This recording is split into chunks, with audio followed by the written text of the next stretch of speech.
हमारे चैनल को like, subscribe और शेयर जरूर करें।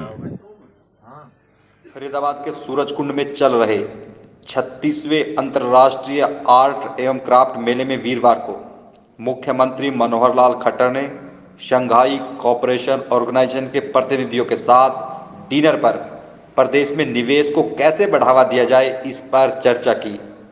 इस दौरान अनेक देशों के प्रतिनिधि मौजूद रहे। डिनर के बाद मुख्यमंत्री ने मीडिया कर्मियों से बात करते हुए कहा कि इस बार शंघाई कोऑपरेशन ऑर्गेनाइजेशन पर G20 का प्रतिनिधित्व भारत को मिला है। इस लिहाज से आज की बैठक बेहद महत्वपूर्ण थी। मुख्यमंत्री ने कहा कि इस तरह की मीट होती हैं जिसमें business to business, government to customer, लेकिन हमने हार्ट टू हार्ट बात की है।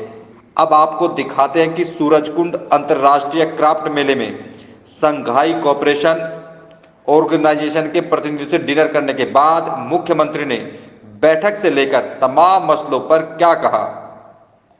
जो सूरजकुंड 36वां Surajkund arts and crafts mela जी, ये जो इस बार लगा है, इसके कई मायने में बहुत ही महत्व की बातें जो सामने आई है उसमें से एक ये है कि हर बार जो हर बार जो पार्टनर कंट्री होता था, एक देश होता था। इस बार हमने जो शंघाई कोऑपरेशन ऑर्गेनाइजेशन के लगभग 28 देश हैं, 20 मेंबर्स हैं, बाकी उनके साथ अलग मेंबर्स भी जुड़े हुए हैं, जो सहयोगी सदस्य हैं, उन सबको इनवाइट किया और अधिकांश उसमें आए हैं और उन्होंने अपने मेले में जितनी भी पार्टिसिपेट की है उस मेले के और चार चांद लगे हैं।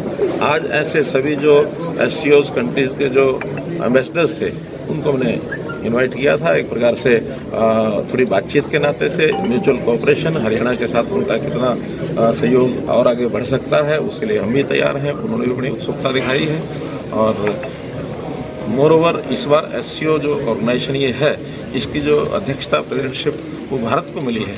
पिछली बार कजाकिस्तान को थी, इस बार भारत को मिली है। उस नाते से भी हमने इनको इनवाइट किया था इस मेले में और आज डिनर पर बहुत अच्छा एक वार्तालाप घंटे भर का हो रहा है और जिसमें मुझे लगता है कि आगे आने वाले समय में SCO के जो देश हैं इनके साथ हमारा और ज़रा कोऑपरेशन कोऑर्डिनेशन बढ़ेगा। G20 और शंघाई ये दोनों आए हुए हैं और सूरजकुंड में आप लगातार इन्हें घुमा रहे हैं, तो किस तरह का आप देख रहे हैं कि इन देशों के साथ हरियाणा काफ़ी बेहतर स्थिति में आता है?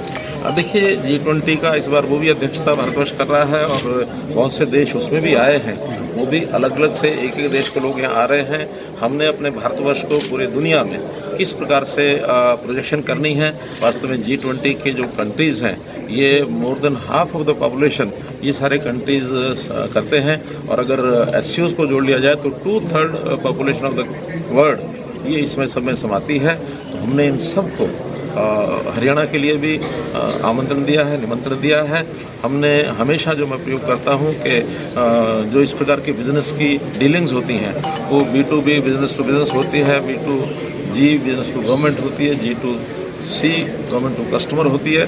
लेकिन हम हमेशा इस व्यवहार को H2H यानी दिल से दिल मिला करके अब इससे काम करते हैं और हमारे व्यवहार से बहुत ही प्रभावित होते हैं ताकि इस भूमि पर वो आए और इन्वेस्टमेंट करें या जो भी सहयोग सहायता आपस में कर सकते हैं। हमने इनवाइट किया है कि हम वो आएंगे, उनके सामने आके पल के सब झाकर बैठे हैं, दिल से दिल मिलाएंगे और दुनिया को जो वसुधैव कुटुंबकम जो एक बात कही गई हमारी सांस्कृतिक पहलू में, तो हम पूरे विश्व को एक परिवार मान करके आगे बढ़ने का जो एक भारत की एक संस्कृति है।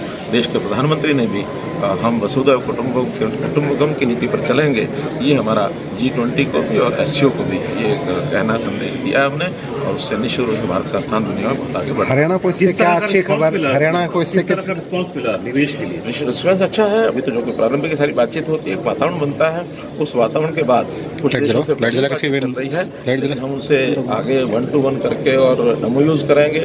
और एक कंट्री के लोगों ने ये कहा कि हम सिटी जो अलग अलग शहर हैं, सिस्टर सिटीज़ का एक कंसेप्ट है, एक दूसरे शहरों के साथ हम उनके अनुभवों का लाभ उठा करके और इस प्रकार का प्रयास करेंगे कि सबका विकास हो। सर, एक बहुत बेहतरीन पहल आपने की, बजट को लेकर आप तमाम विधायकों से बात करते हैं, मंत्री से बात करते हैं, आम जन से बात करते हैं, क्या इसके पीछे सोच क्या थी और किस तरह का बजट जो है वो लोगों को मिलने वाला है? किस तरह की? हमने पहली बार किया ऐसा नहीं है, हर बार पिछली बार भी शुरू किया था, उससे पहले 3 साल हो गए हैं। वैसे तो ये मेरा चौथा बजट है वित्त मंत्री के नाते जो पेश करूँगा मैं, लेकिन 3 बार हमने लगातार ये किया, इस बार भी कर रहे हैं। बहुत अच्छे सुझाव मिलते हैं।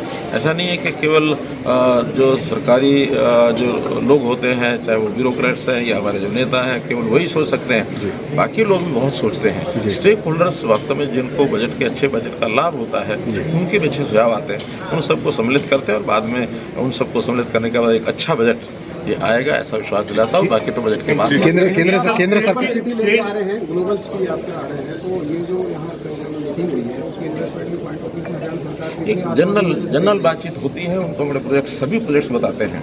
केवल एक ग्लोबल सिटी ही नहीं, कोई इंडस्ट्री लगाना चाहता है इंडस्ट्री लगाए, कोई डेवलपमेंट में करना चाहता है डेवलपमेंट में, इंफ्रास्ट्रक्चर में करना चाहता है इंफ्रास्ट्रक्चर में करे, एजुकेशन, मेडिकल, और फिर ग्लोबल सिटी भी उसमें एक पार्ट है। इन सब चीज़ों में हमने इन्वाइट किया।